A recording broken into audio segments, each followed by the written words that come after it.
Welcome back to the Action Network podcast for your Kentucky Derby Best Bets edition, presented by Twin Spires. Brendan Glasheen, joined by two horse racing experts delivering their favorite bets for the 148th renewal of the greatest 2 minutes in sports at Churchill Downs. First up, delighted to welcome Action contributor, host, and analyst at Woodbine. You can find her at Parlay Queen on social media. Monique Vag. Monique, hello. Good to see you again. Thanks for coming on. Thank you for having me. Of course. And rounding out the field today, we have Action Racing editor Jeremy Pond. Jeremy. Glad to be part of this with Monique, and hopefully we can hit some stuff for all of our wonderful viewers and readers.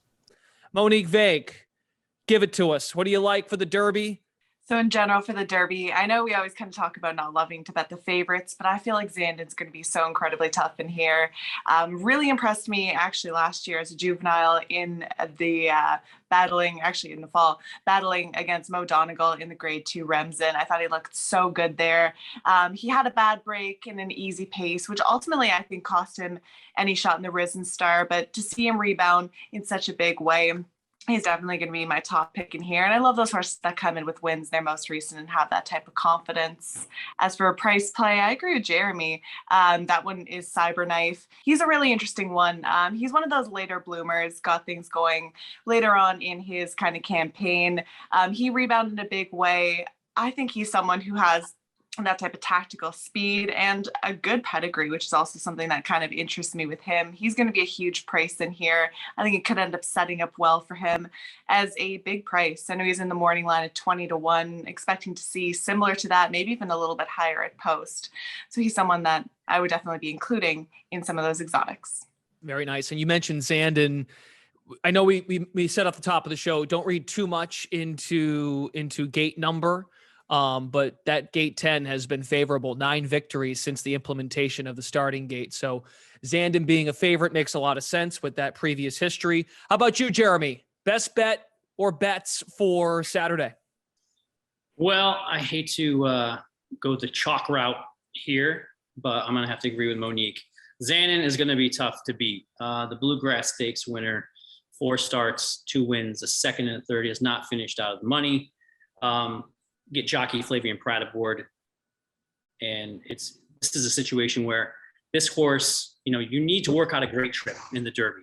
This horse has had troubled trips in 2 of his most recent starts, especially in the Bluegrass. Couldn't get where he wanted to be, got checked a little bit, was bounced around, and then found a gear when Pratt was able to navigate through a pretty congested field in the Toyota Bluegrass.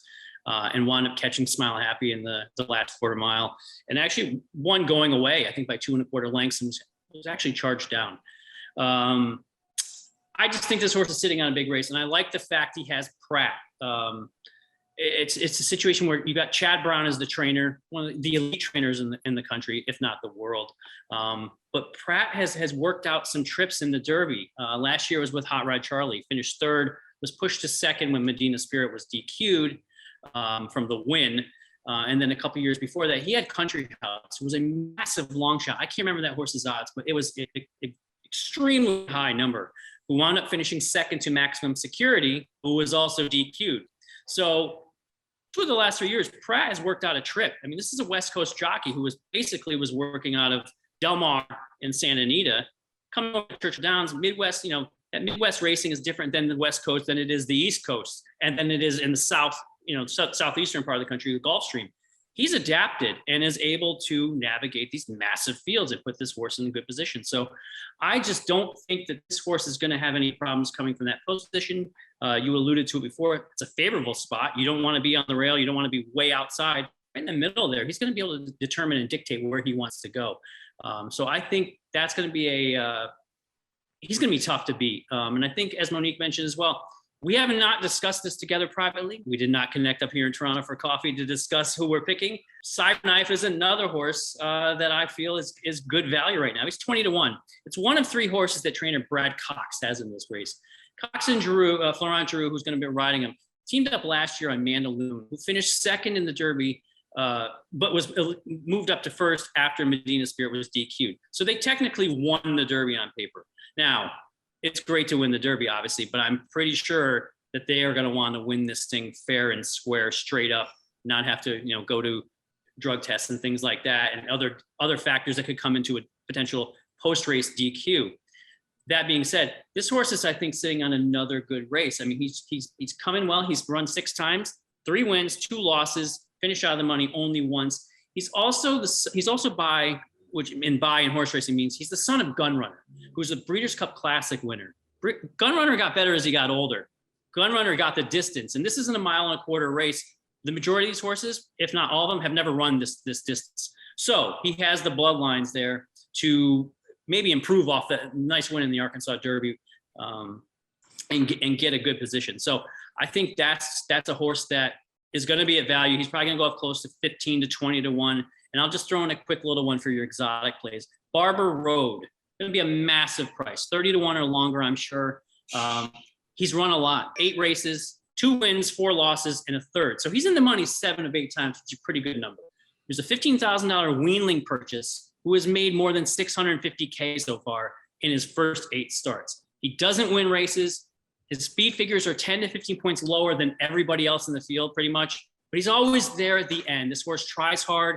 He's going to be a fan favorite on race day. He's going to be used in exotics for your superfecta plays, trifectas. He's going to be running late.